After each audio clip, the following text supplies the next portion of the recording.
Revue dans ce journal, nous verrons également les centrales qui n'en seront pas. Nous évoquerons le conclave des personnels administratifs, techniques et de services des universités à Thiès, les PATS et les chauffeurs de l'enseignement supérieur qui réclament une augmentation de salaire et une prime de risque. Inauguration de la nouvelle cité Baraka à Liberté 6 Extension, retour sur les lieux au lendemain de la coupure de ruban par le président Macky Sall. Et puis dans notre rubrique Point de vue, nous prendrons prétexte des affirmations d'un député de la majorité sur de présumés fonds qatariens qu'aurait reçu Ousmane Sonko pour débattre du financement des partis politiques au Sénégal. À la mise en onde, Abdoulaye Diop.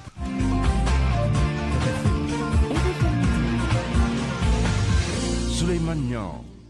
La polémique sur les fonds occultes qu'aurait reçu Ousmane Sonko, le député qui a porté l'accusation, revient à la charge. Matar Diop se dit prêt à déférer à une éventuelle convocation de la justice pour donner ses preuves, particulièrement si le procureur s'autosaisissait.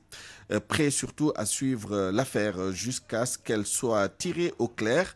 Le député de Benno Bokk Yakaar, militant à Touba, s'est confié à Mohamed Ali Mouba. La façon dont fonctionnait l'ex-coordinateur de PASTEF, Ousmane Sonko, tout le monde a le droit de se poser des questions. Il avait à peu près un train de vie de 50 millions par mois avec des garde-corps, avec des véhicules vraiment très luxe, avec un staff très luxe. En tant que député, c'est pour les propos que j'avais parlé lors des plénières.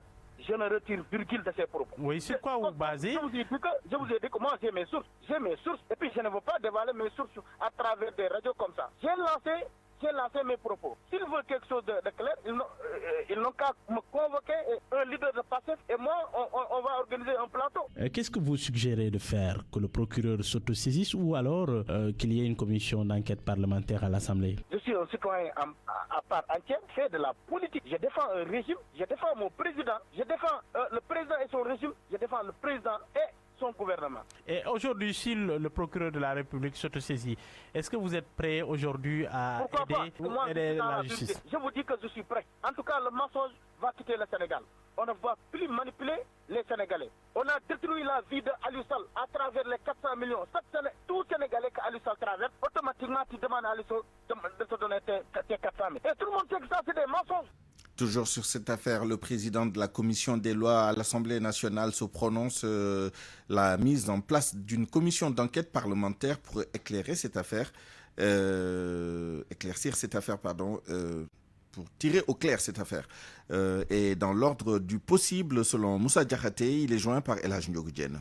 Il y a une possibilité, tout dépend de la volonté du député. En tout cas, en son article 48 du règlement intérieur de l'Assemblée nationale, le député peut, s'il le désire, saisir le bureau de l'Assemblée nationale pour l'ouverture d'une enquête parlementaire. Si tel est le cas, le bureau de l'Assemblée nationale saisit la conférence des présidents qui statue sur le cas, qui pourrait éventuellement saisir la commission compétente. Et s'agissant d'argent, sur le cas d'espèces, ce serait certainement la commission des finances qui se réunit pour travailler et faire une résolution. Donc, je confirme oui. Vous êtes membre du groupe parlementaire Benno Bokk Yakaar. Est-ce qu'on peut s'attendre à ce que vous, les députés de la majorité présidentielle, vous portiez ce combat-là? Pour la probabilité du groupe parlementaire de demander l'ouverture d'une enquête parlementaire, je vais être prudent et responsable. Je ne suis pas le président du groupe.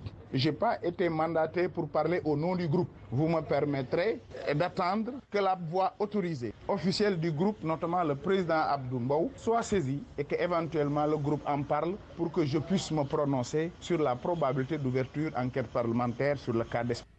Restons sur cette affaire. Nous sommes en direct avec M. Amadou Ba, l'un des responsables de PASTEF, parti dissous officiellement, mais dont la dissolution est bien naturellement est attaquée par le PASTEF devant la justice, pour être clair. M. Ba, bonjour. Oui, bonjour. Alors, quelle est votre réaction après ce tollé qui a été créé par cette sortie du député Matar Diop devant l'Assemblée nationale et accusant votre leader d'avoir reçu des fonds du Qatar moyennant l'engagement de revenir sur les contrats pétroliers déjà signés par le Sénégal s'il devait être élu président de la République? Bon, je ne sais pas si on peut parler de tollé. Un tollé, c'est quand vous portez des accusations et qu'au moins vous présentez à l'opinion le début de commencement de preuve. Là, ce serait un tollé. Un député à l'Assemblée nationale qui est dans l'hémicycle, qui sait qu'il est couvert par l'immunité, que tous ses propos ne peuvent pas être attaqués, ni en diffamation, ni en quoi que ce soit, peut se permettre de lancer cet écran de fumée, cet épouvantail, pour essayer de gâcher un peu le succès des parrainages en cours. Tout le monde a compris. En 2019, c'était le même scénario, avec les documents de Tullow Oil, démentis, même pas quelque temps après, comme un tissu de mensonges porté par certains médias. Là, c'est rebelote. Vous vous rendez compte des accusations et de leur caractère grotesque. Grotesque, je dis bien.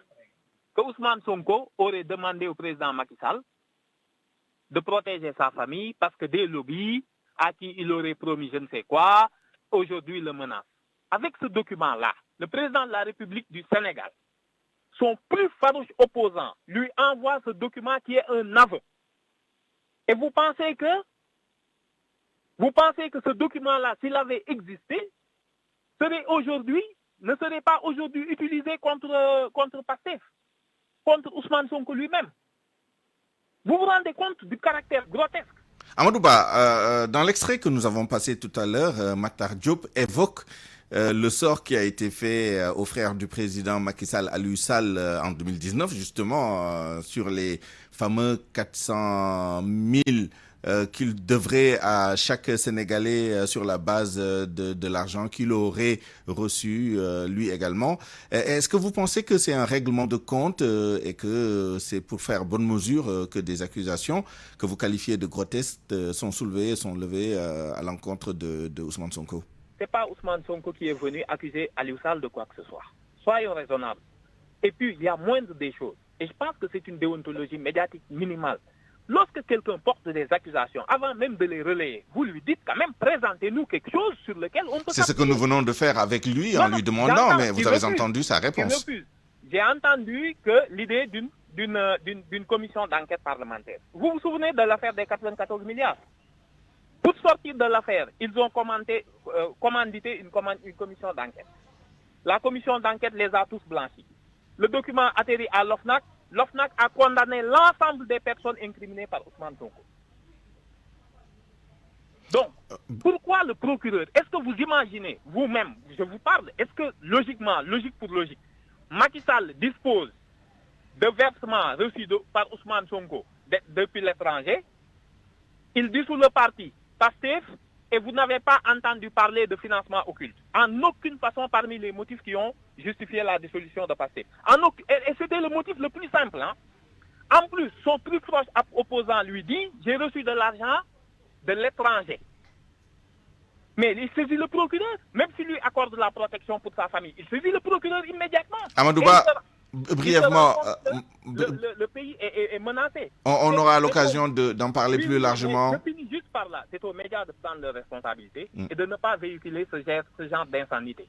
Ça n'a aucun intérêt. En tout cas, nos parrainages continuent. Apparemment, ça leur fait très peur. En un mot, qu'est-ce que vous entendez faire en réponse à cette situation? Qu'est-ce que vous voulez qu'on fasse? On ne peut pas apporter, on ne va pas donner à ce député la moindre importance. Il n'a rien. S'il a des preuves, il n'a qu'à les donner à la justice. Pourquoi se met-il à parler partout, à accuser et à tourbillonner comme on sait? Il n'a qu'à donner ses preuves.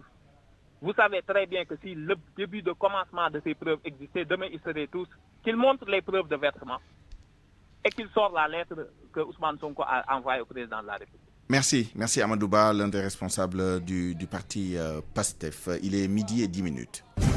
RFM, la radio de toute l'actualité. 300 millions répartis aux centrales les plus représentatives après les élections de représentativité de cette année 2023. La clé de répartition tient compte du taux obtenu lors des votes de 2017. 50 autres millions constituant la subvention pour toutes les centrales à l'approche du 1er mai.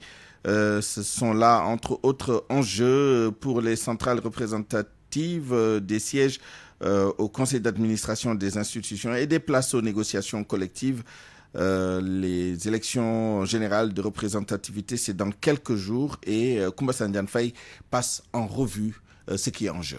12 décembre, date à laquelle 12 centrales syndicales sur les 26 vont devoir s'opposer. 316 000 votants vont élire leur mandant. Les enjeux sont de 3 ordres. Le principal, la subvention de l'État du Sénégal pour les 4 centrales les plus représentatives après les votes, 300 millions à leur octroyer. La part dépend du taux obtenu. La centrale avec le plus fort taux a droit à la cagnotte. Donc la clé de répartition de la subvention pour chaque centrale représentative, c'est-à-dire qui s'en sort avec au moins 10% des suffrages, tient compte des scores. Lors des dernières élections, par exemple la CNTS de Modou Guiro, sortie première avec 40% des votes en 2017, bénéficie cette année de 139 millions de francs CFA. Autre subvention de 50 millions est perçue, mais celle-ci est octroyée à toutes les centrales à l'approche de la fête du 1er mai. Au total, la subvention est de 350 millions de francs CFA, mais tout dépend de la dotation budgétaire. Autre enjeu, la représentation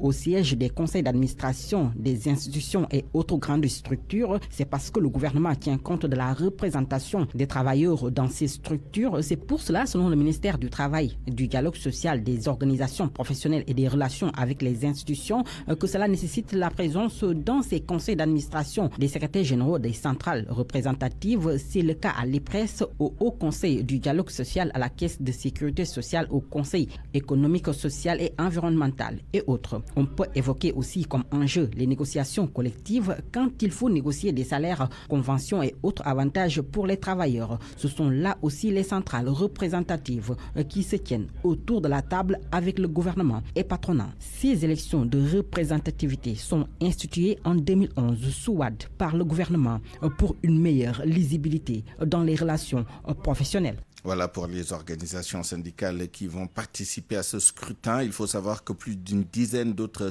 centrales ne se sont pas lancées dans la course donc pour cette année. Certaines représentations ont déclaré forfait parce que n'ayant pas les moyens de battre campagne, entre autres. D'autres, par contre, ont décidé d'allier leurs forces pour au moins dépasser le cap des 10%. On a fait ça aussi là.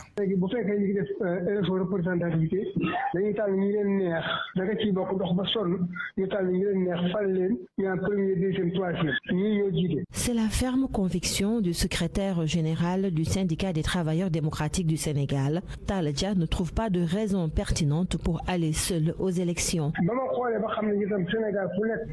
Je remercie le bon Dieu parce qu'à chaque élection, j'ai des représentants. Mais le seul problème, c'est qu'il faut aussi que les choses se fassent dans les règles de l'art.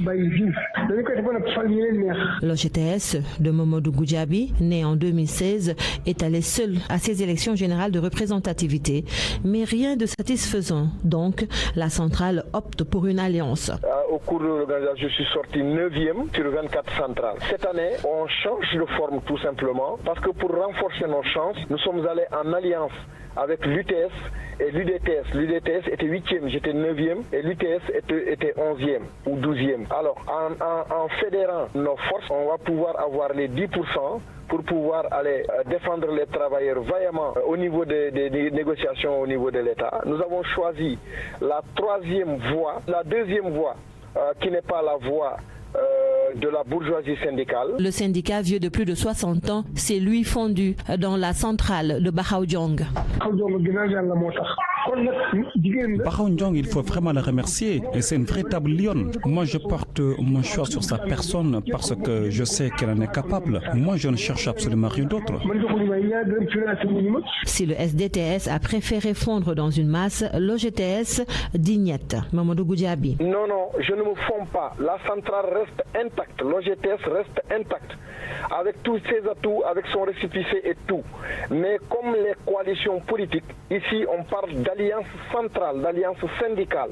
Il y a 3 centrales qui se sont alliées pour obtenir ensemble les 10% et gérer ensemble l'ensemble des opportunités ou des difficultés que nous allons rencontrer dans le cadre des négociations avec l'État, dans le cadre de la défense des intérêts des travailleurs. Près d'une dizaine ou plus de représentations syndicales ne sont pas allées seules et elles ont leurs raisons, valables pour certaines. Et pendant 5 ans, elles devront prendre leur mal en patience. Restons dans le monde du travail avec les personnels des universités du Sénégal qui réclament de meilleures conditions de travail.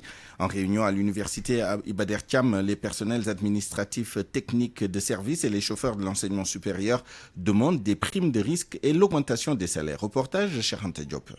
Dans l'enceinte de l'université Iba Der Thiam de Thiès, les chauffeurs de l'enseignement supérieur venus de toutes les universités du Sénégal se sont retrouvés pour se pencher sur leurs difficultés. Mamadou Dia, chauffeur à l'université Gaston Berger de Saint-Louis.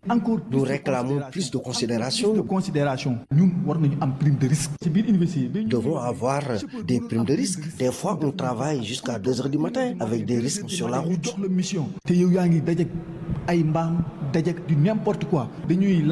lançons un appel solennel au ministre de l'Enseignement supérieur. Ces personnels des universités réclament aussi l'augmentation de leur salaire parce qu'ils peinent à joindre les deux bouts.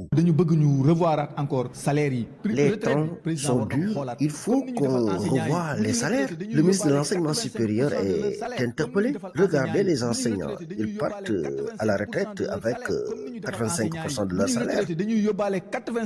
de leur salaire. Ces personnels administratifs, techniques et de services, chauffeurs de l'enseignement supérieur affirment avoir pris cette décision pour une meilleure prise en charge des besoins des travailleurs des universités du Sénégal. RFM Thiès, Cheikh Anta Diop. RFM, l'info, c'est ici. L'info, c'est ici. La municipalité de Yeumbeul Nord veut faciliter l'accès aux soins de santé à ses habitants et elle a financé à hauteur de 179 millions de francs CFA l'équipement du district sanitaire et des postes de santé. Une ambulance médicalisée, un corbillard, des lits et des médicaments offerts par la municipalité à ces structures.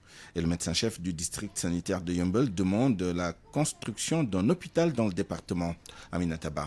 Relever le plateau médical des structures sanitaires de la commune de Yeumbeul Nord, c'est la volonté du maire Babacar Ndao qui a débloqué près de 180 millions de francs CFA pour l'achat des médicaments, d'un corbillard et d'une ambulance, entre autres. 12 millions en termes de médicaments. Nous avons mis aussi à la disposition des structures une ambulance médicalisée. Il y a aussi un corbillard que nous avons mis à la disposition d'une valeur de presque 24 millions. Des lits d'hôpitaux. La municipalité de Yeumbeul Nord annonce également la construction de 2 maternités et la réfection du poste de santé de Darussalam 4. Et on les équipe aussi à Djamalaï et à Darussalam 6. Nous avons aussi lancé la réfection de notre poste, qui est le poste de Darussalam 4. Avec Promoville aussi, nous avons arrêté le financement et l'accompagnement pour la construction d'un autre poste de santé avec maternité. La construction d'un hôpital, une demande sociale des habitants du département de Keur Massar. Dr Gabriel Senghor, médecin-chef du district sanitaire de Yeumbeul, quant à lui, priorise le bon fonctionnement des centres et postes de santé. Allons-y petit à petit. Actuellement, on a 2 centres de santé et aussi en essayant peut-être à un niveau supérieur d'identifier un site qui pourra abriter un établissement public de santé de niveau 2 et de niveau 3. Ainsi, la commune de Yeumbeul Nord pourra répondre sous peu aux normes de la carte sanitaire du Programme national de développement sanitaire et social du Sénégal, des assurances du médecin-chef du district sanitaire de Yeumbeul. Aminata Ba, Keur Massar, Radio Futurs Médias.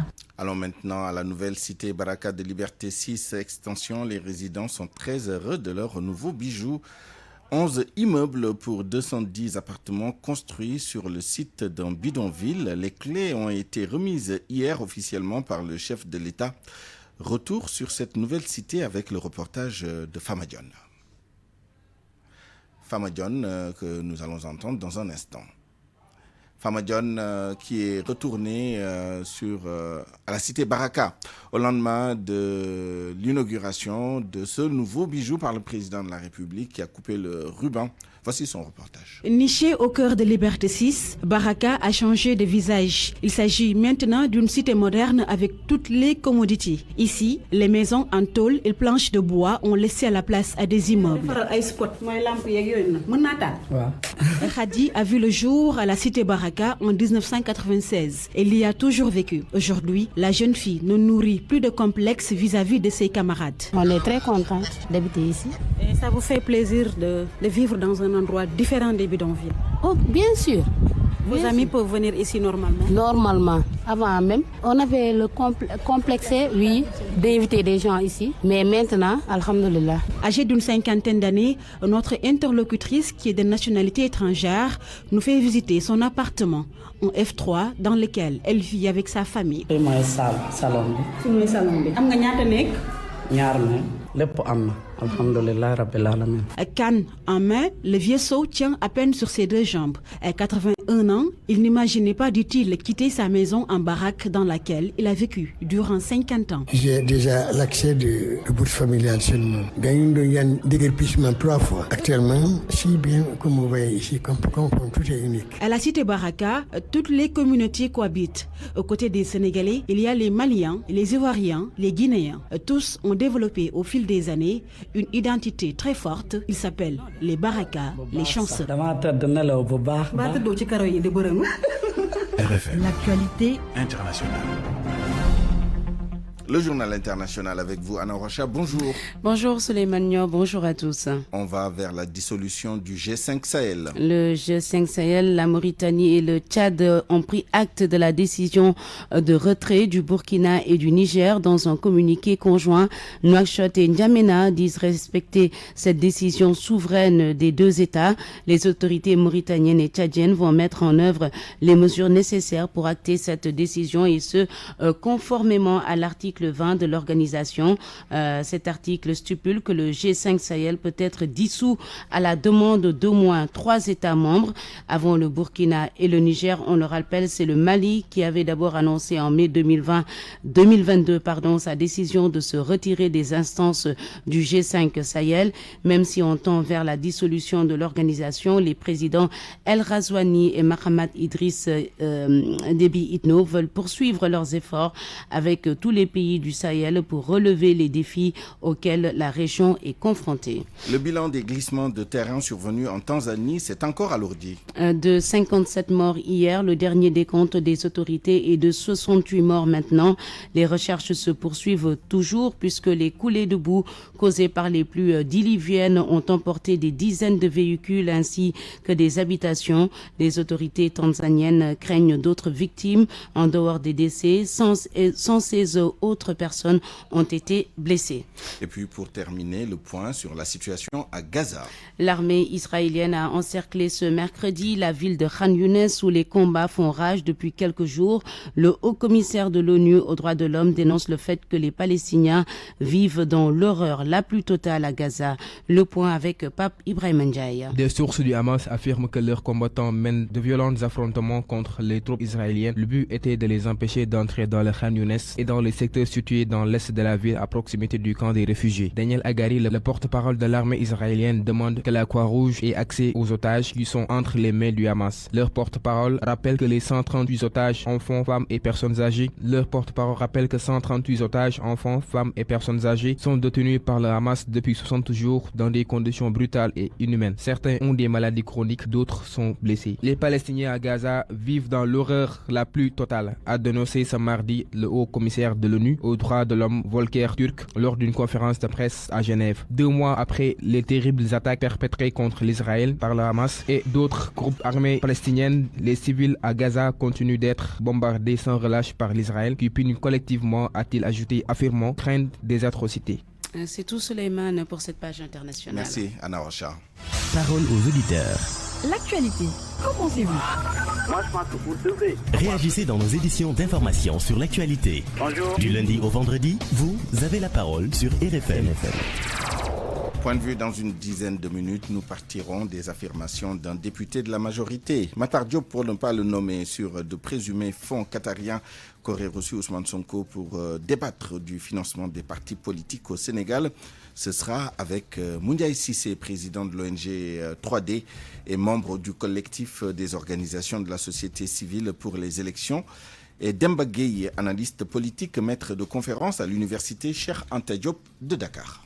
RFM Sport. L'actualité des sports avec vous, cher Tidiane Diagne, bonjour. Bonjour à vous, Souleymane Niang, et bonjour à tous. Le handball sénégalais entre dans l'histoire. Oui, 22-15, le score historique que les Lions ont infligé à la Chine hier lors de la conquête de la 3e place qualificative pour le deuxième tour du mondial féminin de Anne qui se poursuit. Pour arriver à cet exploit historique, l'équipe sénégalaise a livré une performance solide. Elle s'est appuyée à cet effet, à sa défense solide alliée à son attaque prolifique.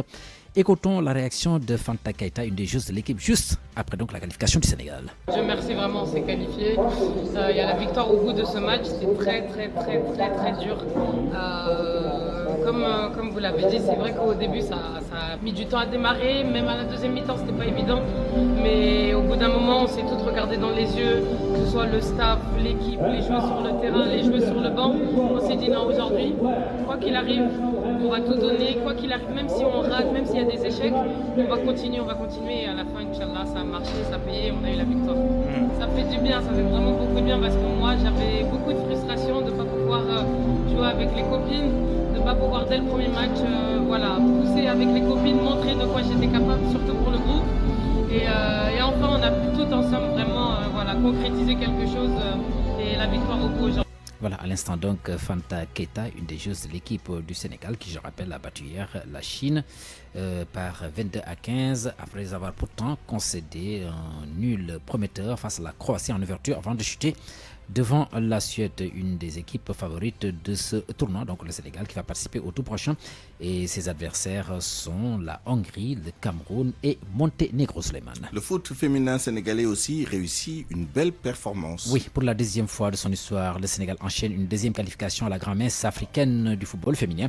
Les Lions restaient sur 3 phases finales en 1992, 2012 et 2022. Les protégés du sélectionneur Mamoussa Cissé iront au royaume chérifien dans l'espoir de dépasser les quarts de finale. La meilleure performance du Sénégal à la Coupe d'Afrique des Nations. Nous aurons certainement le temps de revenir là-dessus avec Soda Cham. Et puis nous enchaînons sur autre chose avant sur de le football en Europe. En Europe avec la 15e journée de la Première Ligue qui va donc se poursuivre donc aujourd'hui. À noter que les rencontres mettront aux prises différentes formations. Ça, c'est pour le compte de la 15e journée justement. À partir de 19h30, Brighton contre Brentford. À la même heure également, toutes les rencontres sont prévues d'ailleurs. Une partie des rencontres sont prévues à 7h. Crystal Palace jouera également à 19h30 contre la formation de Bournemouth. Nottingham Forest fera un déplacement chez Fulham. Sheffield United va accueillir Liverpool. Aston Villa, Manchester City est prévu à 20h15. Mais également Manchester United contre Chelsea va se jouer à partir de 20h15. À noter que l'équipe d'Arsenal est en tête du classement après sa victoire hier face à l'équipe de Luton Town dans un match rocambolesque. Et puis Suleiman, nous enchaînons avec la France où on suivra surtout le retour dans l'effectif de l'Olympique de Marseille de notre compatriote Pape Gueye.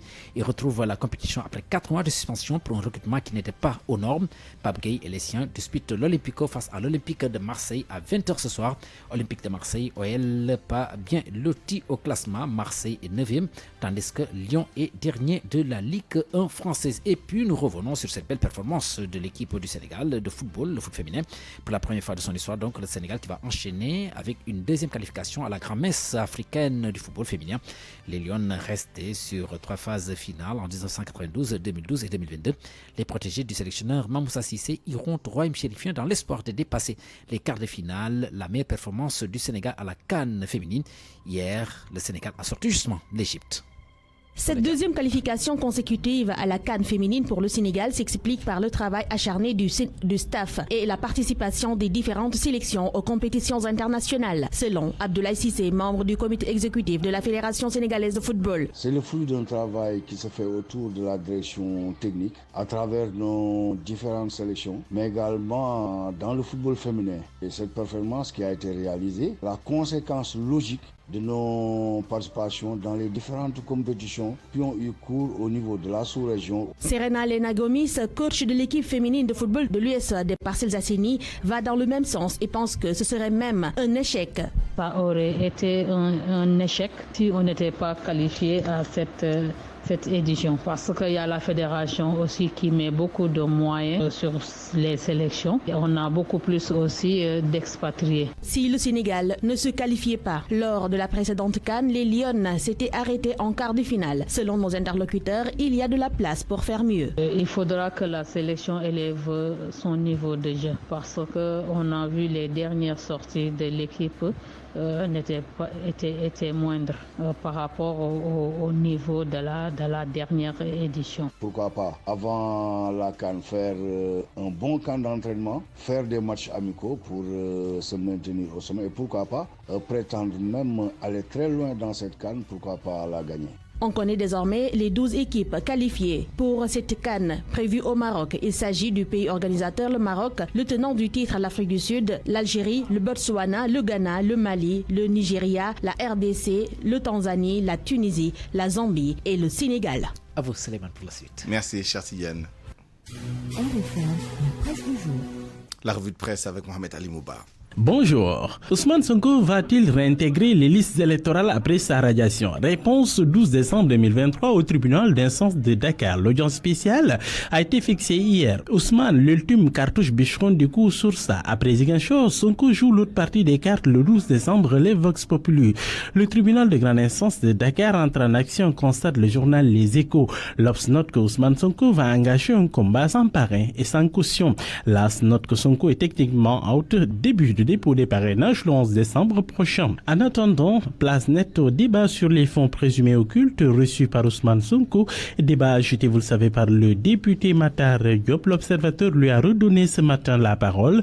Ce dernier ne varie pas et réitère ses accusations. J'assume que Sonko a reçu des fonds du Qatar pour renégocier des contrats pétroliers au profit du lobby. Vous savez que le débat a été relancé par Mayam Diagne dans sa chronique du lundi, s'offusquant de l'omerta de la presse sénégalais sur la question, interpellant la société civile. Dans la foulée, le journaliste Cheikh Yérim Seck a remis une couche en avançant le chiffre de 12 milliards de francs CFA financement venu du Qatar. Depuis, l'affaire enfle, constate Buzz les jours. Interpeller la société civile est pour une enquête, mais reste prudente. El Malik Ndiaye de PASTEF a réagi. Pour lui, Sonko, qu'il soit rebelle, salafiste, violeur ou voleur, il l'aime quand même. Mon confrère note que l'accusation est portée à la veille de la présidentielle et elle en rappelle d'autres, celle de Macky Idrissa Seck en 2012, accusation de détournement de 7 milliards de Taïwan. Quoi qu'il en soit, le quotidien constate que la société civile refuse d'engager le débat de fond, qu'elle se contente de faire le service minimum, préférant noyer le poisson dans la problématique du financement des partis politiques. Pour le confrère, cette affaire n'a rien à voir. En vérité, c'est une indignation à géométrie variable. L'Observateur pointe le pouvoir d'autosaisine du parquet et d'autres possibilités qui s'offrent à l'État du Sénégal, dont des missions rogatoires pour tirer cette affaire au clair. En attendant, Macky Sall lui tente de blinder le gouvernement en vue d'éventuelles crises. Enquête parle de nomination de plusieurs hauts fonctionnaires, dont des colonels à la retraite.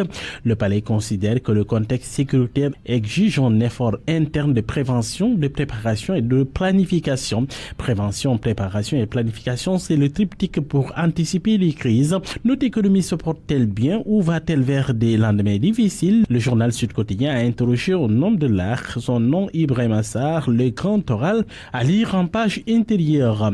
Macky Sall, qui apparemment croit dur comme fer, qu'il est sur la bonne voie, continue d'inaugurer ses projets. Hier, il a donné les clés de la cité Baraka aux attributaires. Il passe d'un bidonville à une cité Baraka, du ghetto au Gotha, écrit du coup l'Obs. Je n'ai jamais voulu que mes parents viennent me voir pour éviter d'exposer leur misère. La misère dans laquelle ils vivaient serait mort. Macky Sall, qui invite les habitants à prendre soin des liens. À Diamniadio, c'est une ville plateforme industrielle qui sort de terre. À l'inauguration, Macky Sall a parlé de legs pour les générations futures, énonce Le Témoin et le journal Le Soleil. On termine par du handball féminin mondial 2023, qualification historique du Sénégal. Oui, notre pays qui décroche donc une qualification au tour principal du championnat du monde de handball féminin.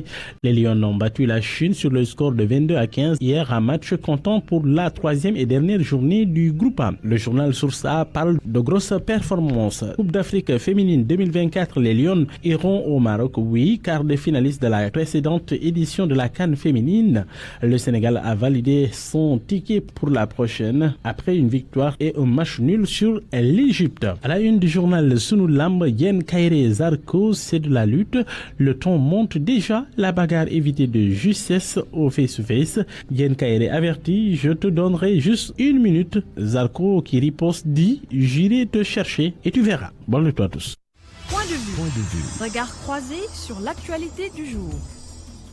À 12h35, bienvenue dans notre rubrique Point de vue. Nous allons parler du financement des partis politiques au Sénégal. Prétexte, les affirmations fondées ou pas d'un député de la majorité, Matar Diop, sur de présumés financements occultes qu'aurait reçu Ousmane Sonko de la part du Qatar en contrepartie d'un engagement à remettre en question en cas d'élection des contrats pétroliers signés par l'État du Sénégal avec des opérateurs notamment multinationaux.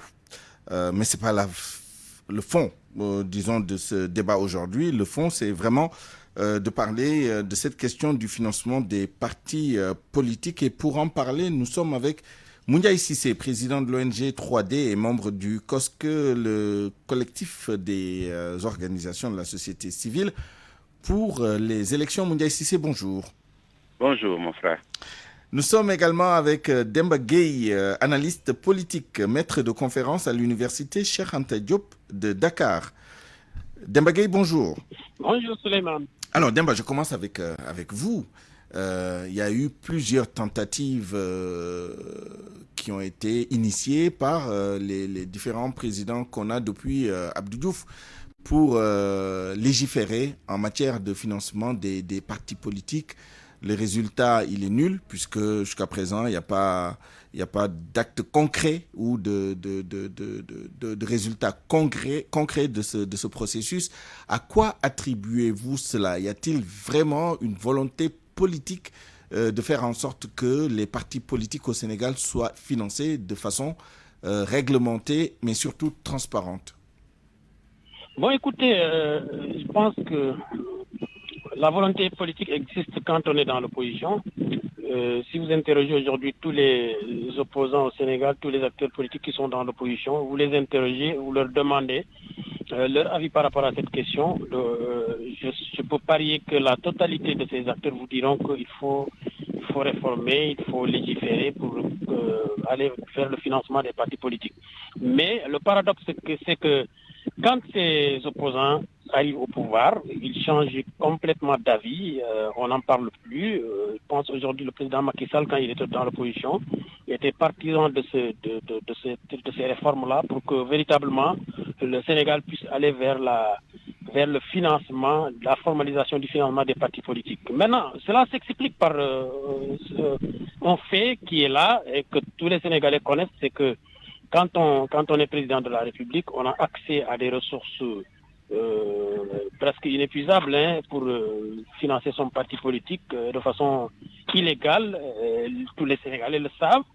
Aujourd'hui, si vous prenez l'APR, le Benno Bokk Yakaar, vous regardez la manière par laquelle cette coalition elle est financée, vous vous rendrez facilement compte que ce n'est pas de l'argent qui provient de cotisations ou bien qui provient de vente de cartes.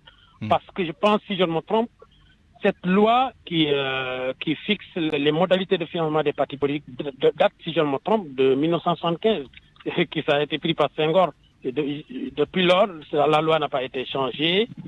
Les modalités de financement, c'est des cotisations, c'est des ventes de cartes, c'est organisations d'activités lucratives. Mais tout le monde sait qu'au Sénégal, ces modes de financement n'existent pas. Et pourtant, tout le monde voit que pendant la campagne électorale, vous voyez les partis politiques exhiber des moyens presque inépuisables dont on se pose des questions d'où provient cet argent.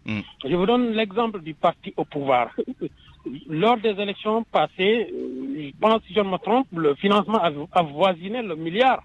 Et ça s'explique, hein, parce que quand on voit leur mobilisation, quand on voit la manière par laquelle ils battent campagne, et il y en a qui disent, il y a des experts qui vous disent, pour organiser un meeting départemental, il faut mobiliser dans les 20 millions.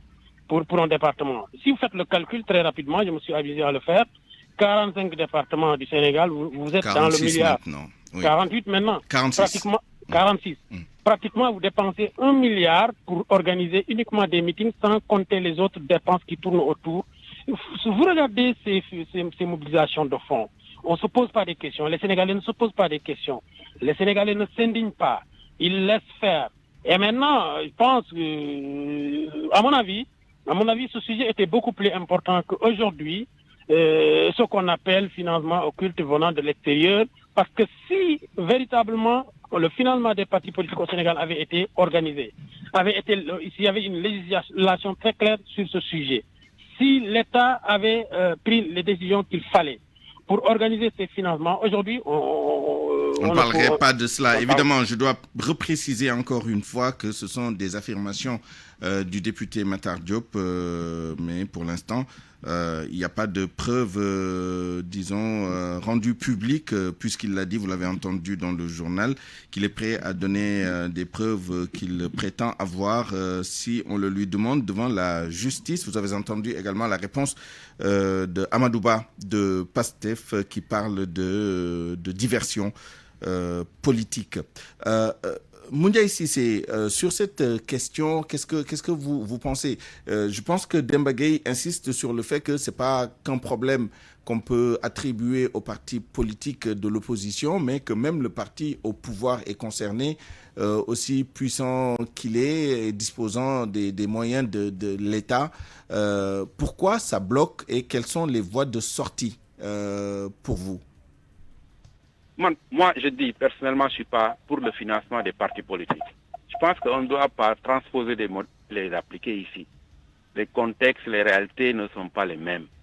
Au Sénégal, vous pensez qu'on doit investir des millions et des milliards sur des partis politiques au moment où les jeunes peinent à trouver de l'emploi, au moment où le chômage est notoire au Sénégal, au moment où dans nos hôpitaux, on a énormément de problèmes.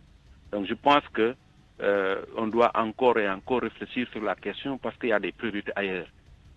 Certains disent que c'est le prix de la démocratie.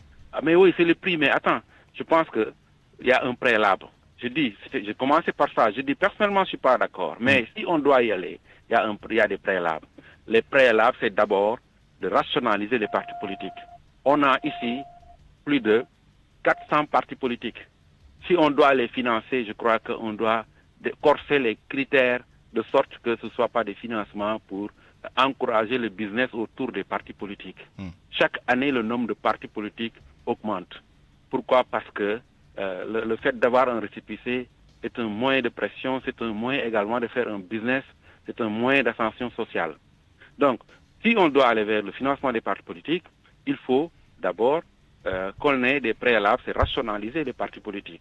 De sorte d'abord à commencer par appliquer la loi sur les partis politiques, c'est-à-dire faire en sorte que les partis politiques présentent leur bilan, ensuite corser les conditions de création de partis politiques, ensuite, au-delà de ça, le dialogue politique avait trouvé une solution à cela, en faisant en sorte que quand on doit aller vers ce financement-là, que ce soit un parti qui a un siège fonctionnel, un compte bancaire, un parti qui organise régulièrement ses réunions statutaires, qui présente son bilan et un parti également qui part aux élections. Ici, beaucoup de partis sont créés pour aller juste se coaliser avec d'autres et constituer un moyen de pression. Donc je pense qu'aujourd'hui, au Sénégal, nous avons d'autres priorités que de financer les partis politiques. On doit les financer le moment venu, quand on aura assaini l'espace politique. Mais pour le moment, les priorités du Sénégal doivent être orientées vers les jeunes, doivent être orientées vers la santé, l'éducation, les secteurs sociaux.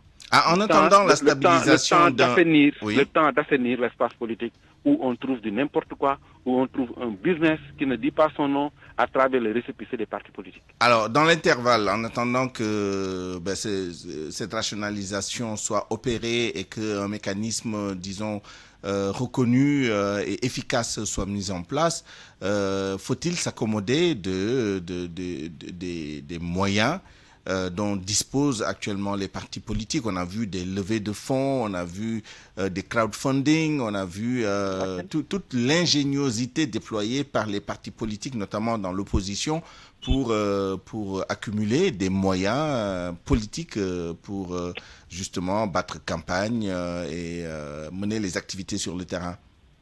Oui, en attendant, je pense que ce qu'il faut d'abord, c'est que les mécanismes de contrôle jouent leur rôle. Quand on nous parle de financement occulte reçu par un parti politique, etc., mais il y a la CENTIF qui est là. Exactement. Qui doit jouer son rôle. Je pense que quand un député parle de ça, c'est pas même à une commission parlementaire qu'il faut penser. C'est pas au procureur même de ce La CENTIF, c'est la cellule nationale de traitement de l'information financière. Oui, la cellule nationale, oui. Cette cellule a des moyens de pister et de traquer les financements occultes. Il y a notamment la dénonciation bancaire, effectivement, ou il y a même tout des tiers. Oui. Donc, en attendant, les mécanismes mis en place et tous ces mécanismes autour du GIABA, mais ils doivent jouer leur rôle. Et donc, aujourd'hui, la CENTIF doit faire une enquête minutieuse et sérieuse par rapport à cette question pour nous sortir un rapport qui pourrait être rendu public. Et la CENTIF qui travaille en toute discrétion, hein, en tout cas. En toute discrétion. Voilà. Et donc, on a des mécanismes de prévention et de gestion des financements illicites. Tout ce qui est transfert illicite d'argent peut être traqué par la CENTIF. Ces mécanismes-là doivent jouer leur rôle et ne pas attendre à ce qu'une commission parlementaire qui soit mise en place pour le faire. Donc, maintenant, les partis politiques, pour le moment, on doit assainir le système partisan. Donc, à ce moment-là, on envisage le financement des partis politiques et en corsant les conditions d'accès à ces financements. On vous a bien compris. Merci à tous les deux. Malheureusement, le temps qui nous est imparti est épuisé. Merci. On vous retrouve tous les deux dans la version Wolof de ce débat. À 12h47, c'est la fin de cette édition. Je vous remercie de l'avoir suivi. Merci à toute l'équipe qui l'a préparé et réalisé. À la rédaction en chef, Elhaj Ndiogu Djen, chef d'édition Awambaï, à la mise en onde d'Abdoulaye Diop. Maïs Sambaï au digital, à la production Alioune Ba. Retrouvez Seydou Nourouba à 13h pour le grand journal.